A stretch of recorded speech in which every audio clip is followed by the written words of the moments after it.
Let's talk about migration. As old as mankind and as hot a political potato as it gets around the world, also here in Germany. Friedrich Merz, whose party, the Conservatives, won the February elections in this country, wants a migration turnaround, a Migrationswende. That's what he said before the election after a number of attacks in several German cities. Let's listen in. Ich werde im Fall meiner Wahl zum Bundeskanzler der Bundesrepublik Deutschland, if I get elected as Chancellor, on day one of my tenure, I will instruct the Interior Ministry to impose permanent border controls with all our neighbors. Dauerhaft zu kontrollieren und and to refuse all attempts at illegal entry. Zurückzuweisen. Now, not all of these crimes that Friedrich Merz referred to would have been prevented if Germany had had stricter border rules at the time. But now Merz has indeed won the elections and reality is biting. He can't govern alone. He needs a coalition partner. So he's ruled out working together with the far-right AfD, which is now the second strongest force in this country because of the extremist views held by some of their members. And he's instead now trying to form a coalition with the Social Democrats, so the party of outgoing Chancellor Olaf Scholz. These two used to be the big tent parties here, but not anymore. And one big reason why both of them have lost voters to the more extreme sides on both the left and the right is the polarization caused by how both parties have been handling migration. Polls regularly see a vast majority of Germans calling for a turnaround to stop or limit the number of people arriving in this country. So, will the next German government, once it's been formed, act tougher on migration? That's our Berlin briefing for you today. We'll talk scope of the challenge, reasons for the tough debate, current controversies and some likely outcomes. And with me here in the studio is Bernd Riegert, DW's Senior Political Correspondent. You used to be in Brussels, Bernd, so a lot of EU expertise there because, of course, EU rules play a very, very big role when it comes to the German migration debate as well. And over on the line is David Kipp, who is a researcher with SWP, think tank and migration policy expert. So let's start with you, Bernd. Let's be first clear. What types of migration are we talking about when it comes to migration to Germany? Can you just give us a brief idea? I want to talk numbers later, but let's talk about the groups first. Yeah, who is showing up at the German border actually and who can be returned, who cannot be returned? First of all, there are skilled workers, migrants that the economy and that the society wants. People that have a job already come to Germany and then work here, pay into the system and are no burden to anybody. Then you have migrants that have no job but want to work in Germany. They might enter irregularly because they don't have a visa or something. They just come because the hardship in their own country, so they are more or less economic migrants. Then you have the asylum seekers, people that flee persecution, torture, something like that. This is what actually is the core of the asylum right. And then you have, and this is the majority actually, people fleeing civil war or wars in their home country, like Syrians, people from Afghanistan, who get protection under the UN Convention, temporary protection, so they don't have to be granted asylum. This is a different category. So there are lots of these people, and everybody who claims asylum at the border today has the right to be taken into a procedure. He cannot be returned. It's legally and technically not possible yet. So we will see if the new Merz government will change that.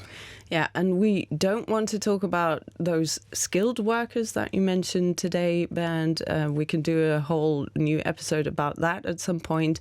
Now we want to talk about those other people who come to Germany because either they seek protection because they're being persecuted in their home countries or for whatever other reason they have a right, like you said, to stay in Germany, or other people who are just hoping for a better life. And actually, we've got a soundbite from the current Interior Minister, Nancy Faeser, from the Social Democrats, who summed up the challenge that she sees when we're talking about how to get control of migration into this country. Let's listen in. One thing is the individual right to asylum when someone is politically persecuted and has the right to seek asylum with us. I don't think there are any major discussions about this in Germany, that this case, which doesn't occur very often, must be guaranteed. The other thing is big migration movements and the fact that states abuse that. Globally, some states exploit migration. Just look at the pressure from Belarus to Poland. Look at what Russia has done to Finland. We need more effective protection of our external borders because this gets used as a means to destabilize states. And then there's the question, what can we in Europe achieve together in terms of the right to asylum, to curb irregular migration? It's not a contradiction. All of this goes together. So, David, you as somebody who has a very good understanding of numbers and has been observing the trends over recent decades, Nancy Faeser was speaking at a press conference earlier this week, here in this building, actually, downstairs, and do you think that the numbers that you see reflect this positive assessment of her own government's policies? Acting Minister of Interior Faeser pointed out, that numbers are actually not increasing. And she also pointed out other, in her eyes, successful elements of her time as Minister of Interior and the whole government. And in fact, not everything is as bad as you might think. There are some successes. So of course, always the question, how do you measure success? There's also already rejections at the German land border of people who don't say they're looking for asylum. So this is already happening. She also pointed to that. But of course, we tend to focus too much on the national dimension of the whole thing. We're talking about German land borders. In fact, for more than 20 years, we have a common European asylum system. And we have seen 8 years of tough negotiations where at the end there was a consensus on reforming some of the rules. And this is also something that the Minister of Interior pointed out. And she says, let's stay course. And I think this was also a message to the future coalition partner, the CDU, which wants a drastic turnaround. And this is probably why she presented some of the numbers that, in her eyes, speak a different language. And you could go more into details and talk about, where does this whole debate come from? Then, of course, it's also, as you pointed out in your introduction, bound to some of the really terrible violent attacks in the run-up to the election. And this led to the polarization. And of course, also, when you look at different communes and local districts in Germany, there's in some places, the structures are overburdened, and this is probably why we have this debate. And it is, good to point to the challenges. She also did that, but she also said there are already stricter controls and there's already restrictions that helped curb asylum numbers, and she's correct there. So, Bernd, let's talk about those numbers. So in 2024, some 251,000 people applied for asylum in Germany, and that is not including the number of refugees from Ukraine. That is a special group. Germany took in a lot of Ukrainian refugees after Russia's full-scale invasion. 1 million people, actually. Exactly. And Germany has some 84 million inhabitants. It's Europe's largest economy. Why is a country like Germany struggling?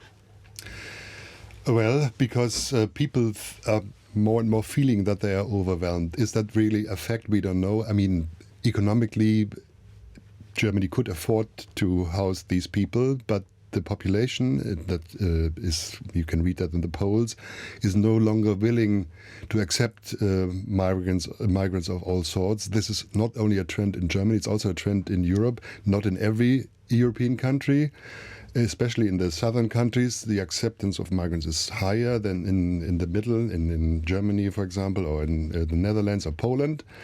But this is a trend. So the feeling is there that we are overwhelmed, and that's why politicians feel forced to do something. And this is also true on the European level. I mean, for maybe 10 years now, the EU is deliberating to find a new system, stricter rules, to bring down the numbers. This is the aim, actually, to bring down the numbers. Everybody agrees on that. But how to do that is still in the making. We have some attempts to have a new asylum pact, a new asylum system, which will only be applicable for a minority of these people. We can explain that if you want, but this is not the solution that the new government in Germany is aiming at. It's not keeping everybody out of Germany. Germany is still the main target, if you want to say, of migration and so-called irregular migration. And by the way, irregular is necessary because the only way you can get into Europe as a migrant without a visa is to go irregular, to claim your right for asylum. So this is also a contradiction always in the system. And David, what I find interesting is that there seems to be political consensus. If you hear things from the people negotiating the coalition agreement at the moment, what you're hearing is that one thing does seem to be clear already. Both those groups, the Conservatives and the Social Democrats, seem determined to bring the numbers down. That is now political consensus, right? Is that what we can expect to happen? When we listen into to the coalition talks now, and I'm not there, but from what I can gather is there's certainly, there were some leaked papers and they show where there's agreement, there was not. And there's the principle of limiting irregular migration and limiting new arrivals is certainly something where the two parties or the future coalition government agrees that this is necessary. And they agree on a number of measures as well that they want to install in order to do that. So we'll certainly hear about more cooperation with third countries on increasing the number of return of denied asylum seekers. We hear about the temporary suspension for family reunification for those people who have not the traditional refugee status, but something that is called subsidiary protection. So this is also limiting a bit the number. And of course also, expanding the measures to detain people whose deportation is pending, and also increase the power of the federal police, which is actually the body responsible for doing those deportations. So this is something where we will certainly don't have such a big controversy between the partners. I think this is really on a different level, and we might go into that now. I don't know. Yeah, sure. Go ahead. Where do they see differently? Well, sure. So the central point of disagreement, in my sense, is the question, what happens at the German land border? And I said in my first introduction, in the first statement, there's the question is what happens at the German land border is not. Yeah. It is a very symbolic question, and I think the Conservatives are under pressure to show signal some radical change in order to fulfill the promises that Merz made in the run-up to the election. So it's about producing pictures and photos that speak to the public. That probably should, in the eye of the beholder, increase the feeling of control, because this is something that polls show that that a lot of people in Germany feel that there's a loss of control. You can debate whether that's true or not, but that's certainly a feeling, especially among those people who voted for CDU/CSU. So the question is, what will we see at the land border? And there's I have to read that out because in the paper that was leaked, it says that the rejection at the border should take place in coordination with our European partners. Now, there are different stress that in coordination, right? Yeah, what that should actually mean. CDU says, that means we talk to them, and whether they agree or not, people will be rejected, even if they say we will I'm inform looking for them, asylum. essentially. Yeah. And on the other hand, I'll finish the sentence. Then I'm curious to hear what you say. The Social Democrats says actually we need bilateral agreements, which would be much more complicated. Yeah, coordination is one thing, but overarching is still European law and the law that is applicable in Germany right now. The revolution is that the next chancellor to be, Mr. Merz, says we won't adhere to European rules anymore. We just would do it on our own. And this is legally very, very questionable. The reason he gives for that, because the EU rules are very clear on that. If a person is just saying the word asylum, is seeking for an asylum procedure, you have to take him into the European asylum system and the procedures. Full stop. There's nothing to debate about that. You cannot return him just. If he's not saying asylum, you can return him.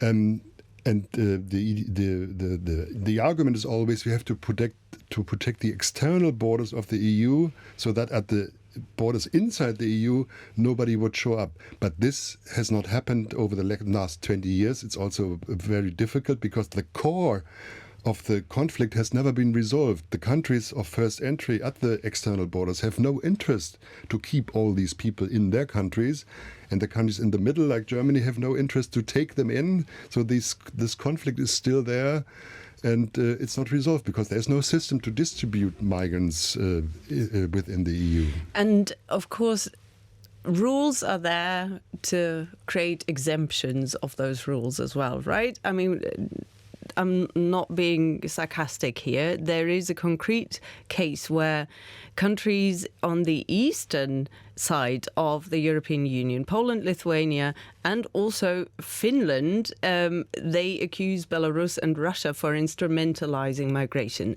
And they have actually got an exception from the European Union Commission. They say this is a state of emergency. We need to stop this flat-out blanco sheet for asylum seekers. Anybody who comes and claims asylum, we can't let them in anymore. And funnily enough, the EU Commissioner said, yes, we agree, because these states are abusing migration movements as a means to destabilize nations here in Europe. So, David, I would really be interested in your opinion on this. What is the risk of Germany suddenly declaring a state of emergency and requesting a similar permission from the European Union Commission? Well, it seems like the Conservatives are somewhat refraining from that option because before the election, we heard, this would be one option, that we just call for a national state of emergency. Now we don't see that in the negotiation papers. So I think that also the Conservatives, they of course also a party that holds up the rule of law. They know that given that the numbers are going down in Germany, there's no basis really legal basis for this argument that there's a state of emergency. So maybe, I'm not a lawyer or a legal expert, but my understanding is that if Germany would follow this example, there would be courts that EU courts that would probably restrict this option very, very quickly. But we don't know. This is not on the table right now. What's on the table right now is talking to the neighbors. And of course, when you talk to the neighbors, you won't get, from every neighbor a yes. The good thing in the eyes of Friedrich Merz is probably that he has a lot of party friends from the conservative European Party spectrum that govern our neighboring countries. So you could probably strike deals with let's say in the Netherlands or potentially also France, maybe Denmark, which is not governed by conservatives, by social democrats. But with Poland, it's already much more difficult. They said that they no longer participate in the Dublin system and suspend the right of asylum, as you said. And Austria, by the way, which is also very important for migration movements to Germany, they have a conservative government, and they also say we're not willing to accept that you will just return people at the border. So I think this is going to be very tricky, and there's no easy fix, as Friedrich Merz somewhat suggested in the run-up to the election. Good luck with the coordination, I can only say, because there are actually rules in place that govern this return of people at the border to others. There are systems in place, but they have never worked. They were not applied or not applied correctly. Only 20% of the people that have to leave a country are actually leaving. And this is also due to the negligence of neighboring countries not to take them back. And Germany has a lot of neighbouring countries. How will you change that? I think we do have to say that for anybody watching or listening who is not that familiar with European geography, Germany has 9 neighbouring countries. Yeah, they are all safe countries. So in theory, nobody should come actually to Germany because they should all stay there. But this is not happening, and these are the facts. You cannot just disregard reality. And Austria will never agree to take all these people back. Because then what will happen when they are back in Austria? The next day or in 3 days they try again. And then you have a rotation of these people coming, or you oblige Austria to push them back to Italy. So you have the same situation at that border, or back to Croatia, or whatever. So this would cause a lot of commotion within the European Union. And I suspect that maybe the new government cannot push that through. Which is why some people are pushing. Sorry, David, did you want to add one thing? Yeah, sure. I just wanted to add this. Actually, some people who are in favor of using that measure, they actually think when they think this scenario through, they say, this is a good thing because. We're hoping for a domino effect where actually you have one country, Germany, rejecting people at the border, then Austria does the same thing. So, like a trickle-down effect. Yeah, trickle-down effect of stricter control of borders. And at the end, you will see numbers falling or people just staying in the first country of arrival, which is often Southern Europe. If they don't come from the east, then it would be Poland. But this is not very realistic in my eyes. No. But probably you agree. The domino theory is nice, but you always have to ask, where's the last domino stone? Where would these people end up? In Greece, outside of Greece, at the border to Turkey? I mean, how much money would you have to pay other countries? Yeah, maybe what you could achieve Union. is a kind of a deterrence, so that people say we are not getting through anymore, so they stay where they actually come from. Maybe this is the hope. You produce bad images and deter people. That might be, a strategy. Yeah, and some people are calling for even more drastic measures.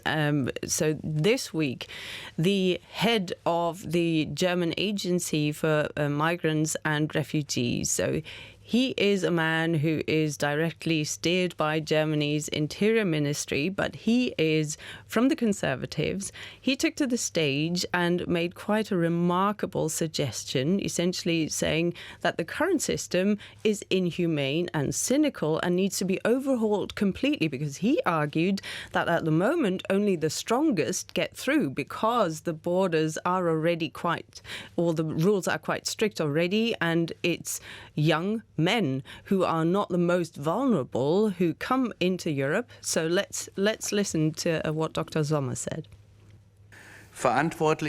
Responsible politicians realize when the tipping point has been reached. It has been reached. If our asylum system was restructured to focus on humanitarian admissions, any legal right to asylum or other protections would be dropped.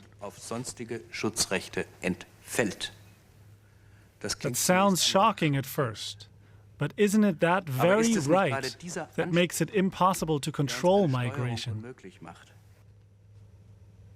So as always, the devil is in the detail. David, help us digest. What did Dr. Sommer suggest here? Why is that shocking? Germany's basically playing a bit a dangerous game in my eyes here to question the whole logic of refugee protection. And what Mr. Sommer proposed was a completely different system. He said, let's scratch all rules on with regards to asylum on EU level. They can all be forgotten. Also, Geneva Convention that is there to protect refugees, which is a historical achievement, especially in a country given like Germany. This is something that is not up to date anymore. His idea was to limit all irregular arrivals and only go via humanitarian programs or resettlement, where you take vulnerable people from countries where there's a refugee crisis, and you bring them to Germany or to the EU. And this way you can control much better who comes, because he says who comes is often the middle class who have enough money, and young men because they're strong enough. There's some empirical sense to what he says there, but in my eyes, his proposal is not as humane as it might sound. It's a very radical shift. If you say we don't want this asylum system anymore, this is basically scratching all the rules that were established over the last decades after the Second World War. Dr. Sommer explicitly referred to Canada. And Bernd, you actually, after we all heard this speech, you looked into this situation a bit. He said, okay, Canada is a very welcoming country, but they pick and choose and they have contingencies, and then they say, okay, well, we will give protection to a number of people. But the reality is also trickier than Dr. Sommer is suggesting, right? Well, Canada has a very sophisticated system to take in skilled workers and people who want to migrate there. But Canada also has asylum rights and asylum procedure. When you come to the land border of Canada, which only has a land border to the United States, then you can also apply for asylum, like in European states. So this is still possible. There are 250,000 cases pending, I guess, right now in Canada. So the right is still there. Why? Maybe there are more people now coming from Mexico through the United States to Canada, that I don't know. But the system is still there. They have not abolished the right to asylum. They have not left the Geneva Convention.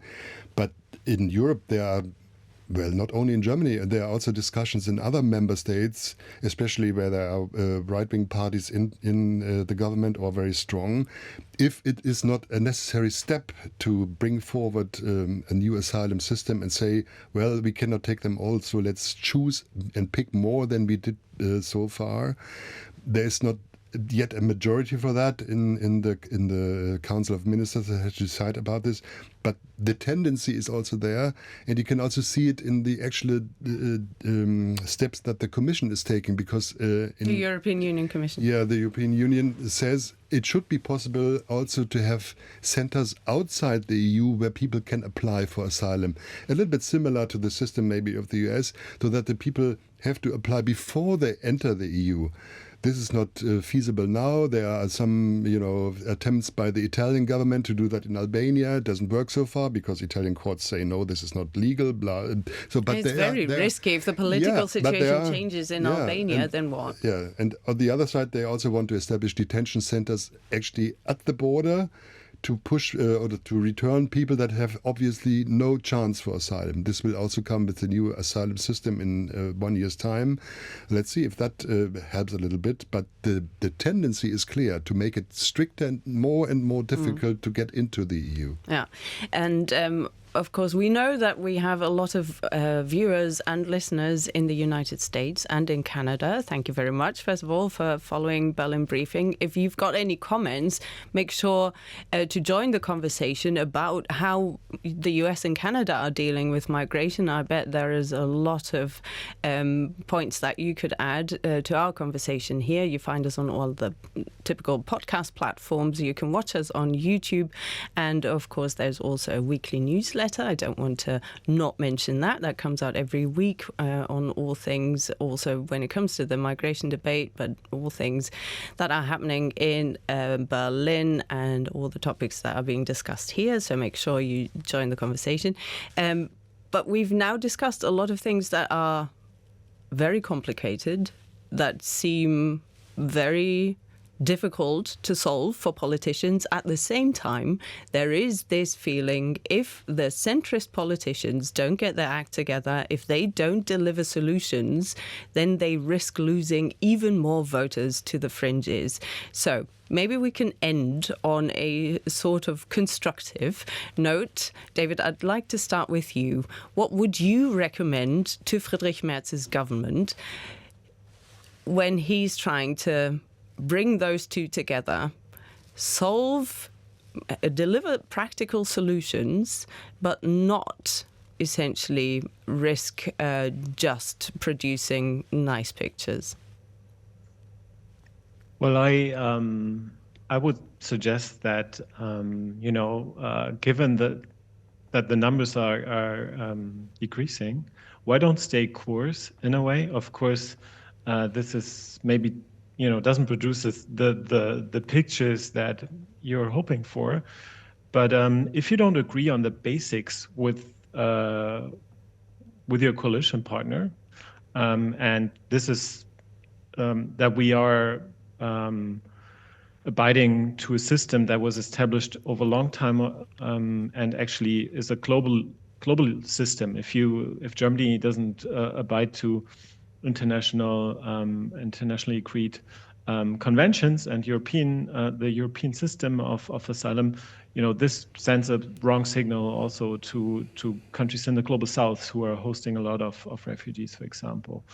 And I think, holding course there and making sure that the reform you have on EU level, because it's a European question, you can't just nationally steer that, because as you mentioned, we have the geography of Europe and Germany. We don't have the geography of Canada or even Australia, which is also example and a point of reference in this debate. Can't go into that anymore at this point of time.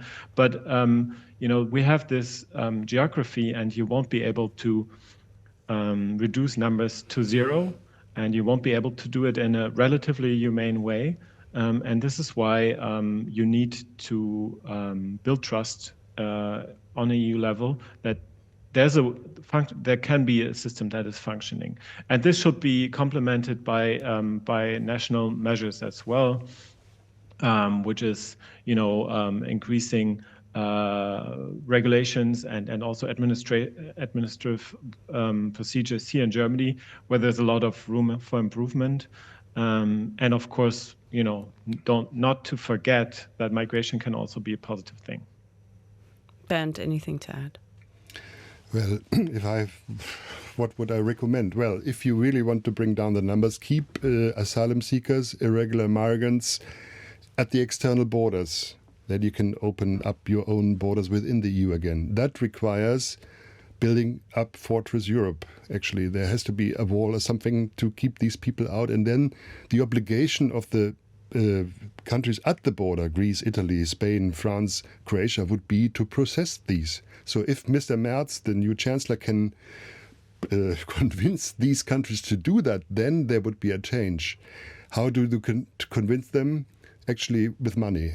So it's a question who pays for that at the end, and good luck with that. And how do you build a wall on a Greek island? Well, the wall is actually already there. The land borders, Greece, Bulgaria, Croatia, Poland, they all have, Hungary, they all have fences now. They are more or less closing.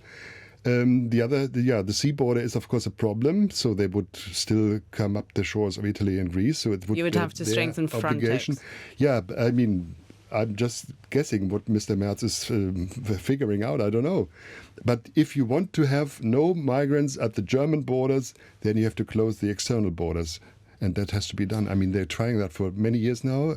Step by step, they're coming there. But if you want a radical change, then this should be the way. I'm sure that we'll stay on this topic in future episodes, but for today, that's all we've got time for. So thanks very much for watching. Do join the conversation. Until next time.